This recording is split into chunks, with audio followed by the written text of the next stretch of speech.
Seruput kopi dulu, Lur.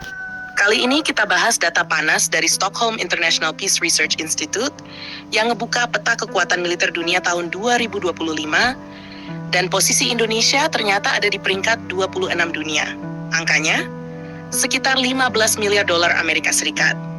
Atau kalau dibandingkan dengan ukuran ekonomi nasional, cuma sekitar 1% dari PDB. Nah, disinilah menariknya. Karena kalau kita lihat bukan cuma nominal, tapi juga strategi di balik angka itu, kelihatan banget arah pembangunan militer Indonesia sebenarnya lagi kemana. Kalau kita zoom out sedikit, daftar ini dikuasai negara-negara besar. United States masih di puncak dengan ratusan miliar dolar, disusul China dan Rusia. Jadi posisi Indonesia di 26 itu sebenarnya bukan kecil, tapi juga belum masuk kategori heavy spender. Sekarang kita tarik ke kawasan Asia Tenggara. Dan di sini langsung kelihatan sesuatu yang cukup menarik. Dari seluruh negara ASEAN, cuma 2 yang masuk 40 besar selain Indonesia. Yang pertama, Singapura di peringkat 23 dengan sekitar 17,4 miliar dolar. Negara kecil, wilayah sempit, tapi pengeluaran militernya lebih besar dari Indonesia. Kenapa? Karena Singapura main di kualitas, bukan kuantitas. Mereka fokus ke teknologi tinggi, jet tempur generasi terbaru, sistem pertahanan udara canggih, sampai kemampuan network-centric warfare yang bikin militernya super efisien. Yang kedua, Vietnam di peringkat 32 dengan sekitar 10,5 miliar dolar.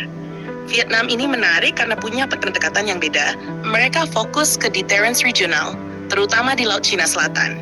Jadi investasi mereka banyak ke rudal, kapal selam, dan sistem pertahanan pesisir. Nah, sekarang bandingkan dengan Indonesia. Dengan angka 15 miliar dolar, Indonesia sebenarnya ada di tengah-tengah. Lebih besar dari Vietnam, tapi masih di bawah Singapura. Tapi yang jadi pertanyaan penting, uang itu dipakai buat apa? Kalau kita lihat beberapa tahun terakhir, Indonesia lagi agresif modernisasi. Mulai dari pembelian jet tempur, kapal perang, sampai sistem pertahanan udara. Tapi pendekatannya lebih ke pemerataan kekuatan. Bukan fokus satu titik seperti Singapura atau spesifik ancaman seperti Vietnam. Artinya Indonesia mencoba membangun kekuatan yang cukup di semua lini. Tapi konsekuensinya tidak ada satupun yang benar-benar dominan. Di sisi lain, angka 1% dari PDB itu juga penting banget. Karena banyak negara NATO misalnya punya standar 2% PDB untuk pertahanan. Bahkan beberapa negara yang lagi tegang secara geopolitik bisa tembus 3-4%. Jadi kalau Indonesia masih di 1%, itu menunjukkan 2 hal. Pertama, prioritas nasional masih terbagi ke sektor lain seperti infrastruktur dan ekonomi. Kedua, ada batasan fiskal yang bikin modernisasi militer harus dilakukan secara bertahap, nggak bisa langsung lompat besar. Sekarang kita masuk ke implikasi strategisnya. Dengan posisi 26 dunia, Indonesia sebenarnya punya kekuatan yang cukup untuk menjaga stabilitas domestik dan kawasan. Tapi belum cukup untuk power projection skala besar. Artinya Indonesia kuat untuk bertahan, tapi belum tentu untuk unjuk kekuatan jauh keluar wilayah. Bandingkan dengan Singapura, yang walaupun kecil, tapi punya kemampuan strike yang presisi dan cepat. Atau Vietnam yang punya deterrent kuat di laut. Indonesia masih berada di fase build-up membangun fondasi. Dan ini penting banget, karena ke depan tantangan Indonesia bukan cuma satu arah, tapi multi-arah. Dari Laut Natuna, kawasan Indo-Pasifik, sampai jalur perdagangan strategis.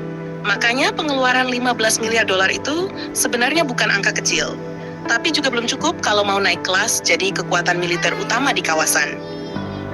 Kalau tren ini berlanjut, ada 2 kemungkinan.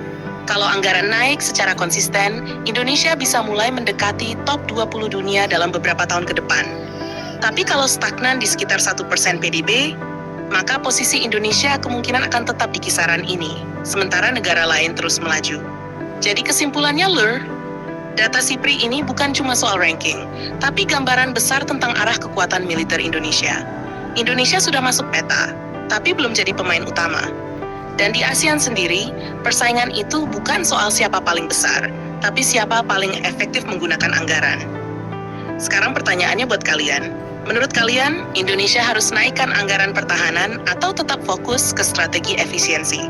Tulis pendapat kalian di kolom komentar. Jangan lupa subscribe, like, dan komen di bawah sambil ngopi.